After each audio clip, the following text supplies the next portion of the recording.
सोचा था शादी के बाद सबाहत को जिंदगी के सारे सुख दूंगा, मगर मैंने तो उससे वो सुख भी छीन लिए जो उसके पास थे।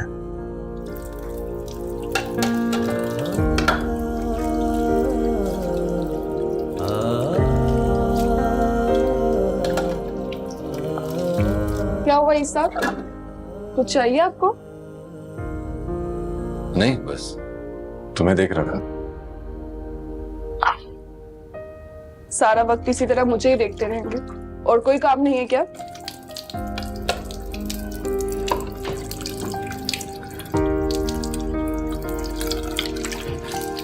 मैं देखता हूं ना तो दिल में एक नई उम्मीद जाग जाती है।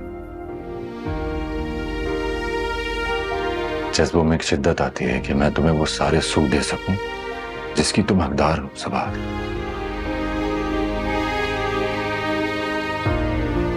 सबाहत, ये हाथ किचन में काम करने के लिए नहीं,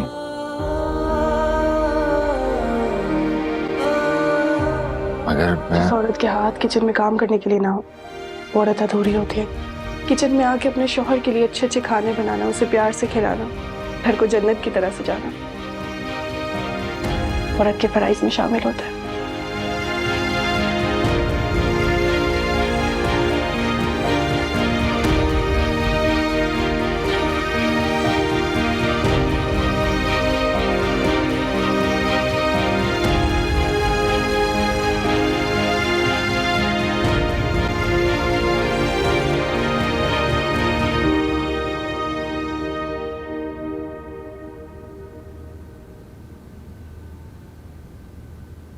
आरिस,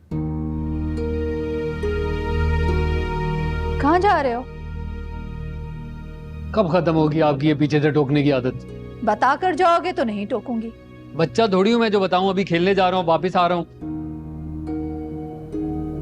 खुदाफिज तो कह ही सकते थे ना। अच्छा, ओके, ठीक है, आइंदा ख्याल रखूंगा। सही है। वैसे बता कर जाओ कहाँ जा रहे हो? ग्रॉसरी करने जा रहा हूं मैं। क्या ग्रोसरीज? और तुम्हें क्या पता ग्रोसरीज कैसे करते हैं? इसलिए तो इसको साथ लेके जा रहा हूं। फूफो, मैंने शगुफ्ता से सब पूछ लिया कि क्या क्या चाहिए और लिस्ट भी बना ली है। मगर तुम्हें भी तजर्बा नहीं है, चीजों की पहचान नहीं है। तुम यूं करो कि तुम रुको, मैं आरिस के साथ चली जाती। अरे अम्मी, कब तक लगी रहेंगी आप? अब आप आराम करें, ठीक है? हमें संभालने दें घर की जिम्मेदारी।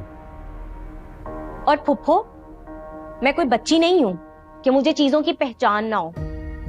आपसे अच्छी ही चीजें लेकर आऊंगी, देख लीजिएगा। अम्मी, दाल चावल मसाले थोड़ी होते हैं ग्रोसरी में, और भी हजारों चीजें होती हैं। वही लेने जा रहे हैं। चलो निकी, देर हो रही है, आ रहे हैं हम।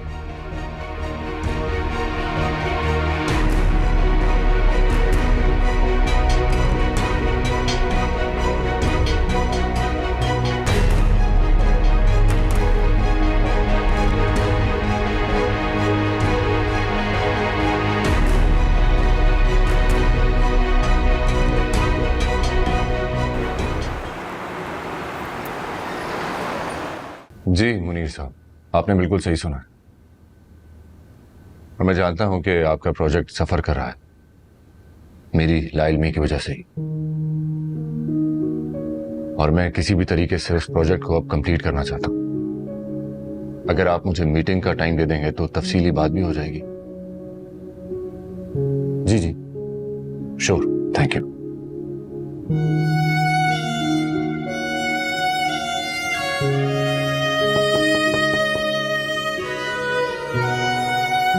आओ ना सवाल।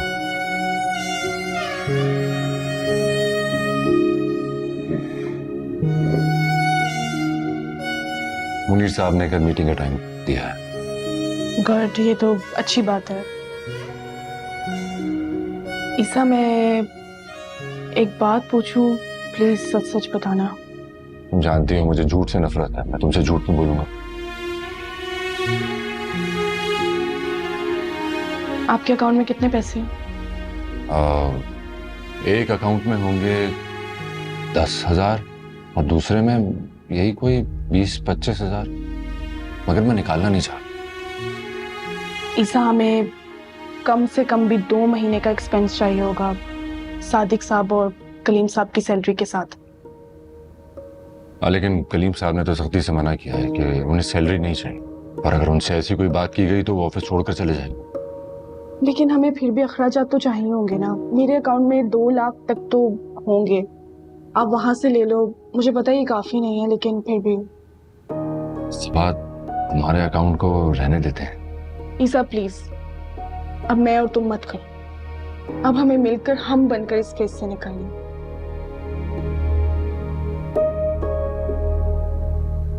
वैसे मेरे पास एक आइडिया है। हाँ, कहो। वो जो ऑफिस के स्टोर रूम में स्क्रैप वगैरह का सामान पड़ा हुआ है, वो हमारी किसी जरूरत का तो नहीं है, लेकिन हमारी जरूरत जरूर पूरी कर सकता है। हाँ, it's a brilliant idea. Thank you Saba. Of course.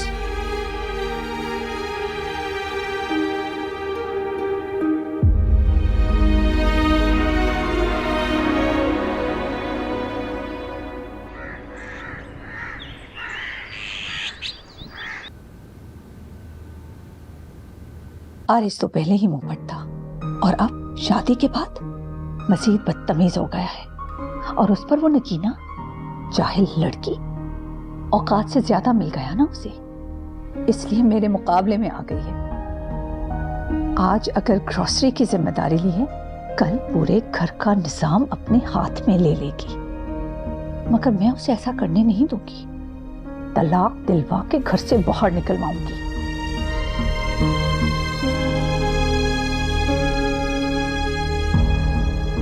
Aris तो वैसे भी उससे शादी नहीं करना चाहता था और मुझसे कहा था कि दूसरी शादी करूंगा।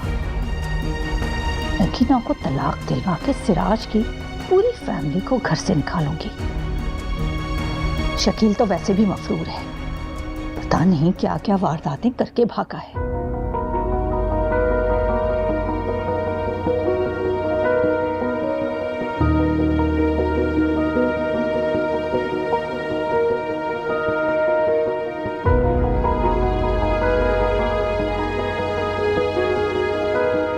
लेकिन आरिस तो शादी के बाद निको का दीवाना हो गया है। अगर उसने तलाक देने से इनकार कर दिया तो उसको भी निकालकर बाहर फेंकूंगी। जायदाद तो आखिर मेरे ही नाम पर है ना। जब धक्के खाएगा तो सुधर जाएगा।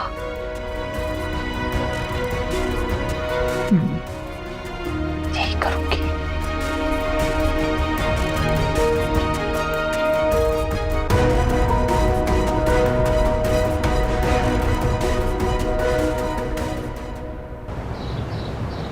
ईसा, रास्ते में किसी मार्ट पे रोक दीजिएगा।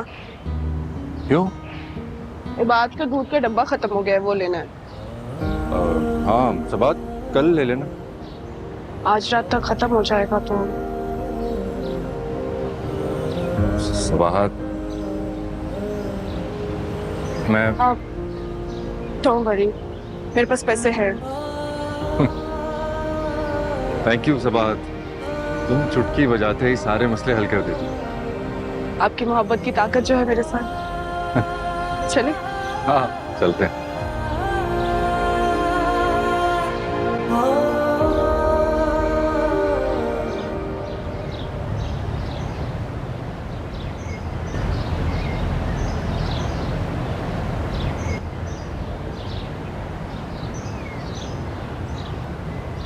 सुनो आरिस, वो देखो ईसा भाई। हाय, बेचारे बाइक पर घूम रहे हैं।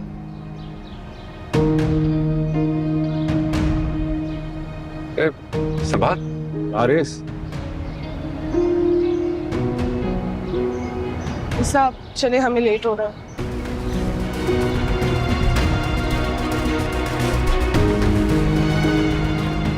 गाड़ी बिक गई, भाई भाई के मोहताज हो गए।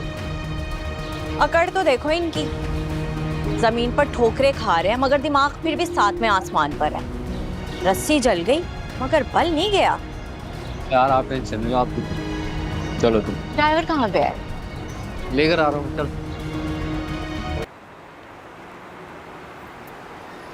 बेटा तुम अरीशा को डॉक्टर के पास लेकर गए थे तो क्या कहा उसने?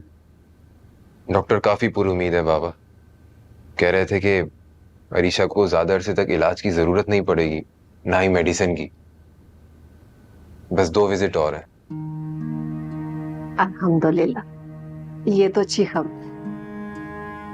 इवन वो तो ये कह रहे थे कि अरीशा अब जो बात करती है बिल्कुल अपने होशो हवास में रहकर करती है और आहिस्ता आहिस्ता उसकी दिमागी हालत बिल्कुल ठीक हो जाएगी और वक्त के साथ साथ उसे सारी पुरानी बातें, सारे वाकयात सब याद आ जाएंगे। तो तुम्हारा कहने का मकसद ये है कि जो कुछ वो शकील के बारे में कह रही थी वो दुरुस्त? मुझे पूरा यकीन है, मगर सही और गलत का फैसला तो ईसा भाई ने करना है। आखिरकार वो शकील उनका कजन है, उसके बारे में राय हक का फैसला तो वही रखते हैं। हाँ, लेकिन इतने भयानक जुर्म करने वाले को सजा तो मिलनी चाहिए। अम्मी, इसका फैसला हम नहीं कर सकते। ज़ैनब, तुम भी ठीक कह रही हो, लेकिन ये उनका खानदानी मामला है। अब देखो ना, एक तरफ बहन है और दूसरी तरफ उसकी अम्मी का भतीजा है।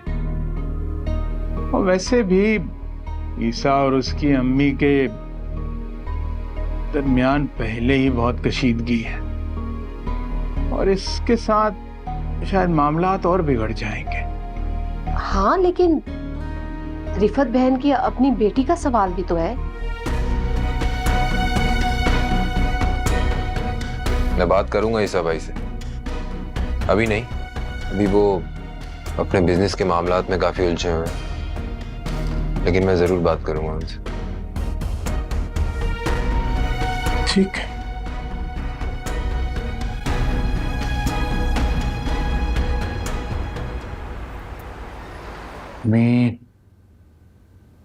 मैं बता नहीं सकता आपको कि वो क्या सीन था।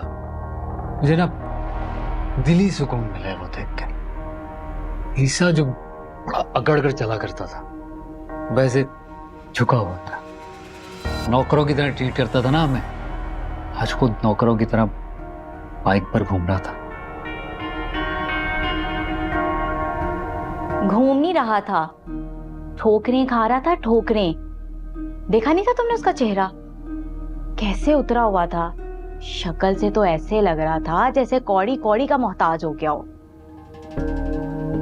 यही चाहती थी मैं, यही चाहती थी।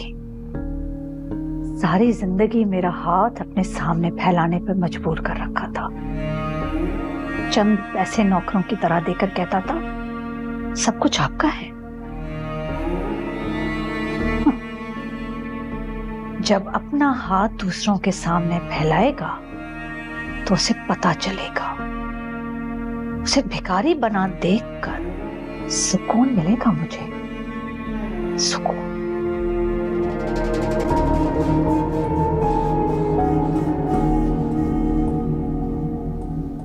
झुकाना तो मुझे भी आपको है फुप्पो, और इसके लिए मुझे आपको भी हर चीज के लिए हाथ फैलाने पर मजबूर करना होगा।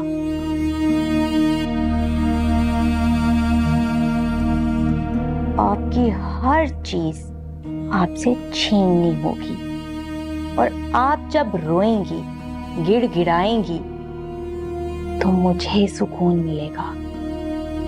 मम्मी, उसकी हालत बिल्कुल बेकारियों वाली हो चुकी है। लोग ऑफिस छोड़कर जा रहे हैं, खाली पड़ा हुआ ऑफिस, बैंक में एक ढीला नहीं है उसके पास, घर है नहीं, गाड़ी बिक चुकी है।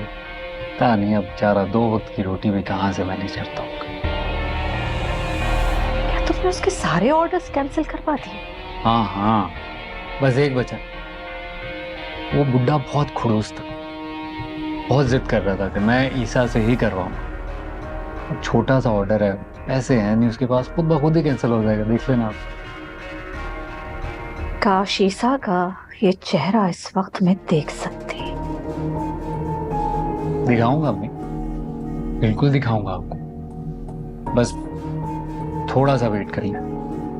पता नहीं, तब तक तो शायद उसके पास बाइक में पेट्रोल डलवाने के पैसे भी नहीं होंगे, बसों में धक्के खा रहा होगा, बिल्कुल ही रोड पर आ चुका होगा।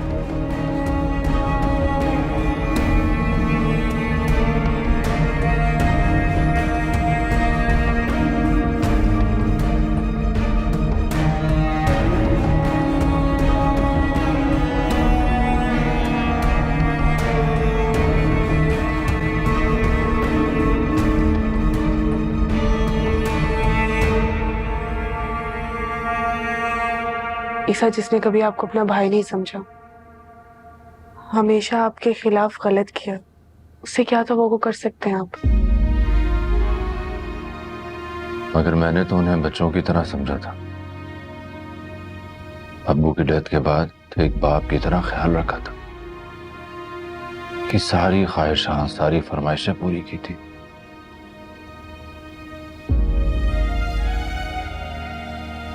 तो सबके बदले कुछ ना देते,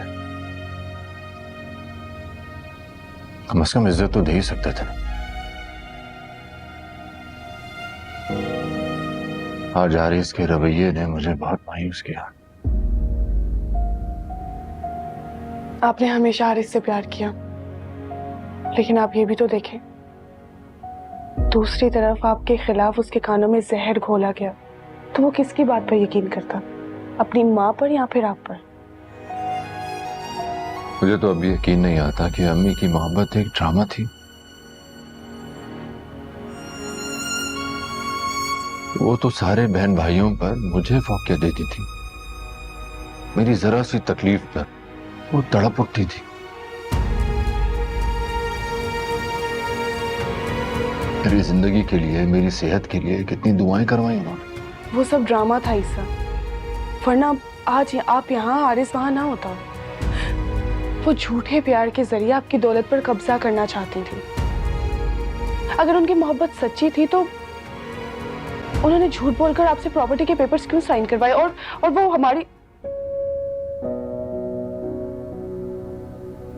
वो हमारी औलाद का खून भी करना चाहती थी। औलाद का खून? हमारी पहली औलाद, हमारी मोहब्बत की निशानी, जो इस दुनिया में आने से पहले ही हमसे जुदा कर दिया गया था। आपने तब मुझ पर नहीं, आंटी पर यकीन किया था। हमारे बच्चे को खत्म करने के लिए आंटी मेरे दूध और मेरे जूस में पता नहीं कौन सी दवा मिलाकर मुझे देती रही। लेकिन ईसा, अल्लाह ने अब हमें उसका नेमुल बदल अता कर दिया, इबादत की सूरत में। हमें हर हाल में अल्लाह का शुक्र अदा करना चाहिए।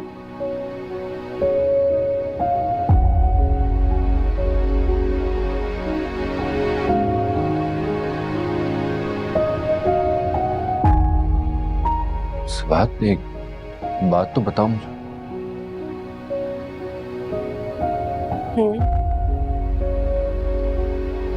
जब तुम घर छोड़कर गई थी तो क्या अपनी ज्वेलरी भी साथ लेकर गई थी? नहीं, एक चेन थी, एक रिंग थी और वो ब्रेसलेट था जो आपने मुझे गिफ्ट किया था।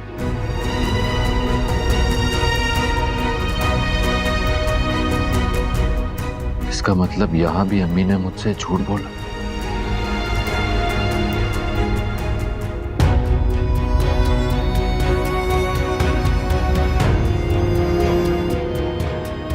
क्या हुआ? ये क्यों पूछा आपने?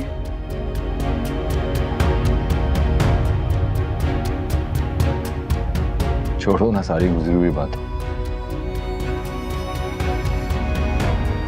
बस जो अब है वही हमारा है, और जो था वो तो वहीं छोड़ आया।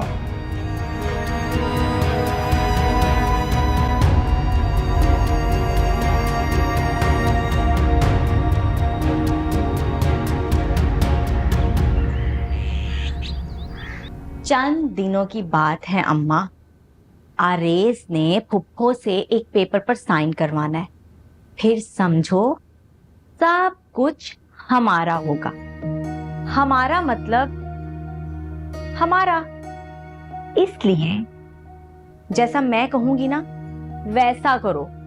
अगर तुम दोनों ने मेरा साथ दिया तो मैं तुम दोनों को इस घर में रहने दूंगी, वरना चले जाना अपने कच्चे मकान में वापस।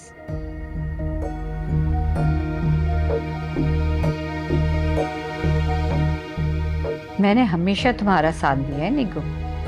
मगर अब्बा डावाडोल लग रहे हैं।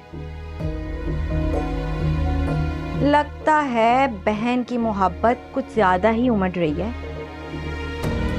नहीं नहीं निगू, ऐसी बात नहीं है। मैं तो बस ये सोच रहा था कि सारी जायदाद आपा के नाम हुई है, आपा ने ईसा से पेपर साइन कराए, तो आरेस के नाम कैसे होगी? आरेज ने सब कुछ अपने नाम करवाया है और पुप्पो से झूठ बोला है ताकि वो ईसा से साइन करवा ले। अरे ये तो बेहतरीन काम हो गया। हाँ। और मैं और आरेज नए बंगले में शिफ्ट हो जाएंगे जो आरेज मेरे लिए खरीदेगा, और फिर तुम लोग यहाँ रहना ठाट से। कैसा? बहुत आना। ख्याल करना।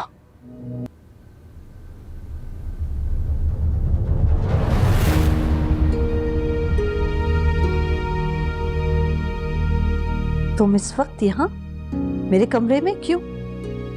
किसी काम से आई हूँ। किस काम से आई हो?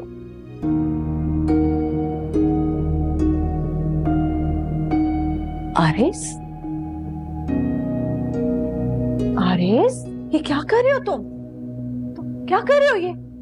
अम्मी ये कुर्सी उसको बहुत पसंद है ना, इसलिए अपने रूम में लेके जा रहा हूँ। तुम्हारा दिमाग खराब तो नहीं हो गया? रखो इसे बाहर। हट जाए अम्मी पीछे। आरेज ले जाओ। आरेस, छोड़ो मुझे, छोड़ो। तुम्हारी वजह तुम मेरी चीजों को हाथ लगाओगी, मैं तुम्हें घर से निकालूंगी। ये तो वक्त बताएगा कौन किससे इस घर से निकालता है।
जिंदगी भर जिस औलाद के लिए दुख उठाए, गैर की औलाद को सीने से लगाया, अच्छी बुरी बात बर्दाश्त की, आज वही औलाद मेरी दुश्मन हो गई। आरएस ने पलट के ना देखा कि निको ने मुझे धक्का दिया है और मैं फर्श पे पड़ी हुई हूँ।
बेगम साहिबा, मैं तो आपको नाश्ते के लिए बुलाने आई थी।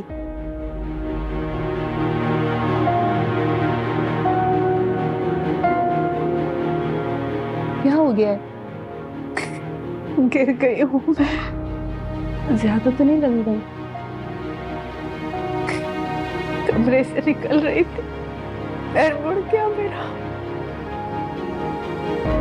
मुझे हॉट वाटर बैग ला।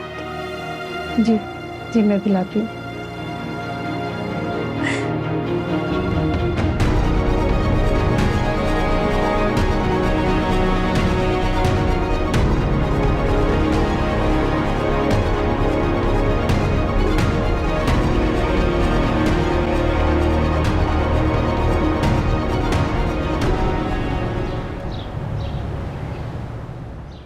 शुक्र अल्हम्दुलिल्लाह के ऑफिस के 2 महीने के खर्चात निकल आए हैं।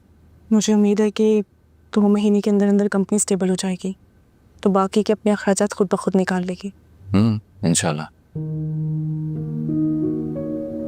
ठीक, काम करो, इसमें से कुछ पैसे ग्रोसरी के लिए अलग कर लो। नहीं ईसा, ये कंपनी के पैसे हैं, ऑफिस में ही लगने चाहिए। और वैसे भी आप घर की फिक्र मत कीजिए, ये मेरी जिम्मेदारी, मैं खुद देख लूंगी। अरे सुभात, कैसे देख लोगे तुम? मैं जानता हूँ तुम्हारे पास भी ये पैसे नहीं हैं, तो ग्रोसरी घर की खत्म होने वाली है। होने वाली है, लेकिन अभी तक हुई तो नहीं है ना। तो जब होगी हम तब देख लेंगे। और ईसा, क्या जरूरत है सारे महीने का राशन एक साथ डालने की? इस तरह से पैसे बाउंड हो जाएंगे। जो जो चीज़ जैसे जैसे चाहिए होगी वैसे वैसे लेते रहेंगे।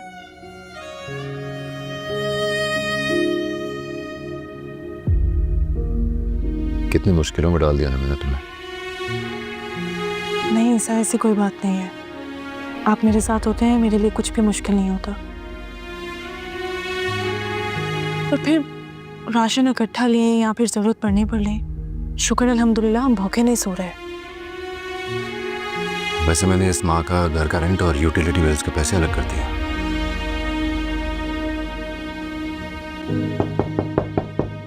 जी करीम साहब। ऐसा शाहिद है, मिलना चाहता है। शाहिद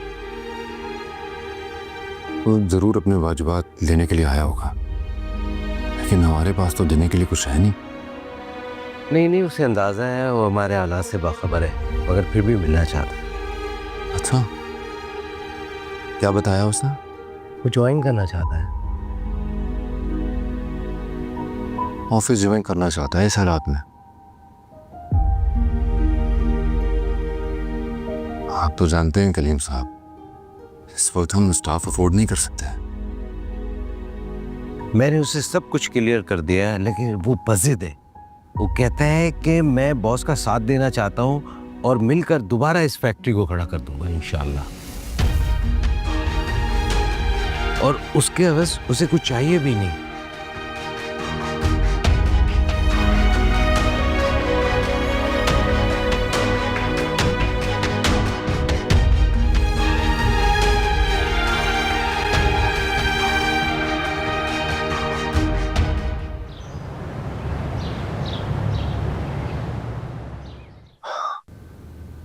शायद मैं ऐसा नहीं कर सकता, क्योंकि मैं जानता हूँ कि तुम पर तुम्हारे घर की जिम्मेदारियां हैं। मैं आपको पार्ट टाइम ज्वाइन करूँगा सर, और मेरी जॉब सुबह 7 बजे से 2 बजे तक है, उसके बाद मैं फ्री हूँ। और जहाँ तक सवाल है जिम्मेदारियों का, तो मेरे बड़े भाई अब बाहर चले गए, सारी जिम्मेदारियाँ उन्होंने उठा ली हैं। आप इसके लिए परेशान मत हो। नहीं शाहिद, जो भी हुआ हम इतना बड़ा एहसान नहीं उठा सकते, जबकि पहले ही आपके साथ इस ऑफिस में कुछ ज़्यादा अच्छा नहीं हुआ। मैं तो वो सब कुछ भुला चुका हूँ, और मैं जानता हूँ कि इसमें बॉस का कोई कसूर नहीं था।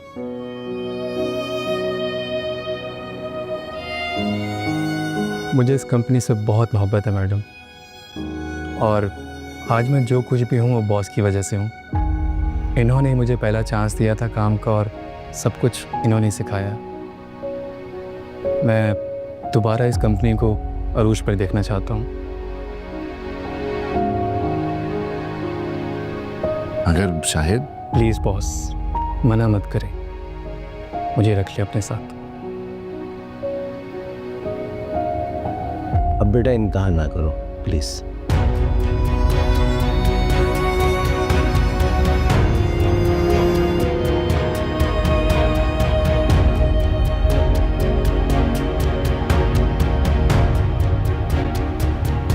Thank you.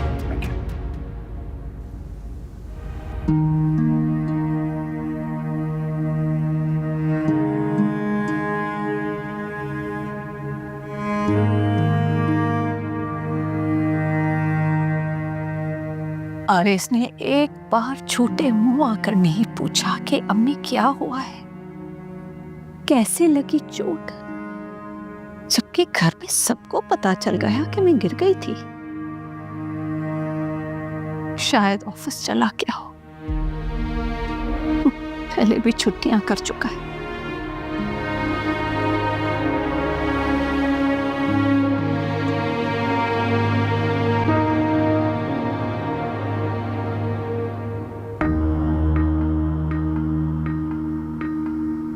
आपा तबीयत कैसी है?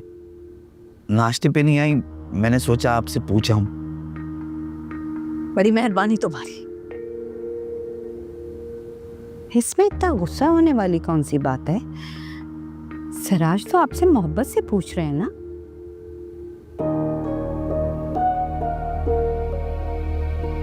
तो जाओ जाकर पूछो ना अपनी बेटी से, जिसने ये हाल किया है मेरा। आप क्या कह रही हैं? आपकी तबीयत खराब है, इसमें निगो का क्या कसूर है? मैं तो जानती हूँ इनको। निगू जो है ना, इनको अब खटकने लगी है, बात बात पे ताने देती है, बुराइयां करती है उसकी। सिर्फ वो नहीं, अब सब खटकने लगे हो मुझे।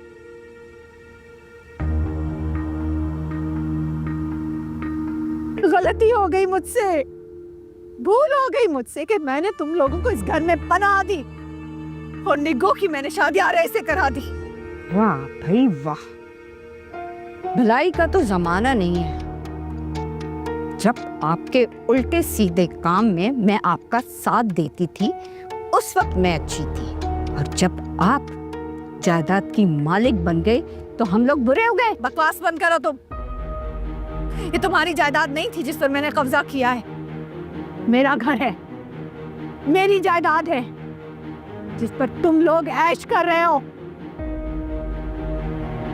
और वो तुम्हारी बेटी, उसने तो औकात दिखाई ना इस घर में आकर, मुझसे दुश्मनी मोल ले ली उसने।